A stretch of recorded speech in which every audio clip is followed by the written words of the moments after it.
Section 1. A ribbon of earth and sea. Chile is a country that seems to defy logic. It is a long, thin ribbon of land, a sliver of earth pressed between two immense forces of nature.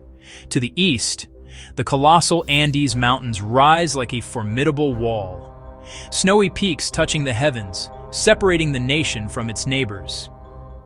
To the west, the vast, restless Pacific Ocean stretches to an endless horizon, powerful currents shaping the coast and the lives of those who dwell there. This geography is not merely a backdrop. It is the very heart of Chile's narrative. The land and the sea have forged the Chilean character. They dictate where people live, how they survive, and the nature of their struggles and triumphs. The country stretches over 4,000 to 300 kilometers, from the arid deserts of the north. Section 2. The First Keepers, the Mapuche, and their land. Long before the arrival of European ships, this long strip of land was home to numerous indigenous peoples, each with a culture deeply intertwined with their environment.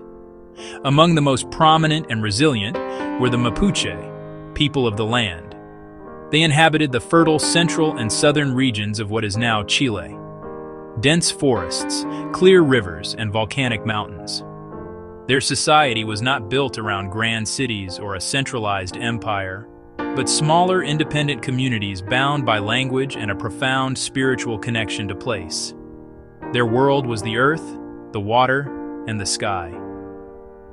For the Mapuche, land was sacred, not a commodity, the source of life and the resting place of ancestors. They farmed and foraged with intimate knowledge of seasons and forests. Section 3. The Spanish arrival and a lasting conflict. In the 16th century, indigenous worlds were irrevocably altered. Conquistadors came for gold, for glory, for an expanding empire. After conquering the Inca in Peru, they pushed south into Chile. They crossed the punishing Atacama and entered the fertile Central Valley. Led by Diego de Almagro and Pedro de Valdivia, they claimed land and raised settlements. Santiago, founded in 1541, became the colonial center. They brought horses, steel, firearms, and a faith to supplant ancient beliefs. Land became resource, people, subjects to convert and control. Clashing values ignited a brutal, protracted war. The Arauco War raged for nearly 3 centuries. Mapuche adapted, mastering horses and turning captured arms against Spain.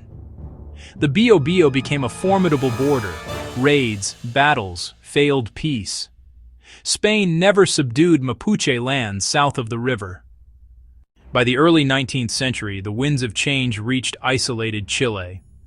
Inspired by America, stirred by France, and spurred by Napoleon's blow to Spain, criollos demanded self-governance, tired of monopolies and distant officials.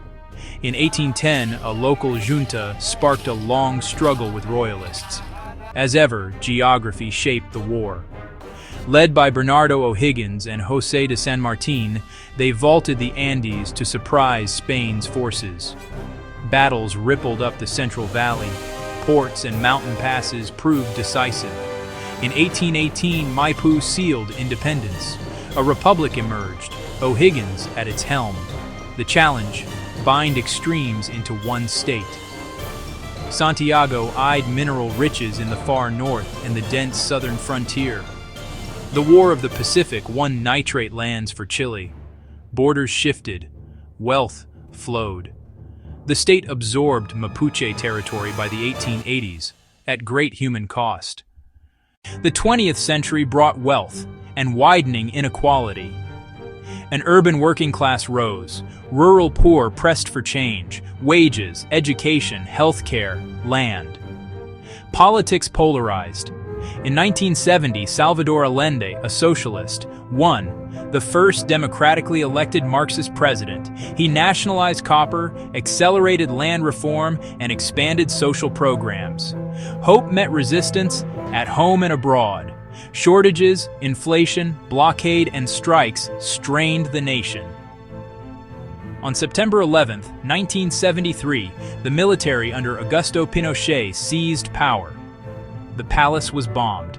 President Allende died, refusing to surrender. Dictatorship began. Institutions dismantled. Repression swept thousands into prisons, graves, and exile. Pressure for democracy became overwhelming. Internal opposition, global condemnation, and economic strain mounted. In 1988, a plebiscite defied expectations. The No campaign won, streets filled with relief and resolve. Chile returned to democratic rule in 1990. A divided nation faced the work of healing. Truth was pursued, but justice struggled against amnesties and lingering military power. Geography still steered the economy. Copper, fields, and ports tied Chile to global prices and trade. Prosperity rose, but the past remained present. Unresolved gaps would erupt into new waves of protest. Today, Chile stands at another crossroads, grappling with its past while facing urgent futures. Millions protested the cost of living, inadequate pensions, and privatized education and healthcare. A historic bid to write a new constitution revealed deep ideological splits. In the South, Mapuche demands for land, autonomy, and cultural rights re-emerged. Climate change tightens the vice. A mega-drought threatens water and agriculture. Glaciers recede, seas warm, and coastal livelihoods strain. Chile must balance development with protection and choose wisely. Its story remains inseparable from land, mountains and ocean shaping resilience and identity.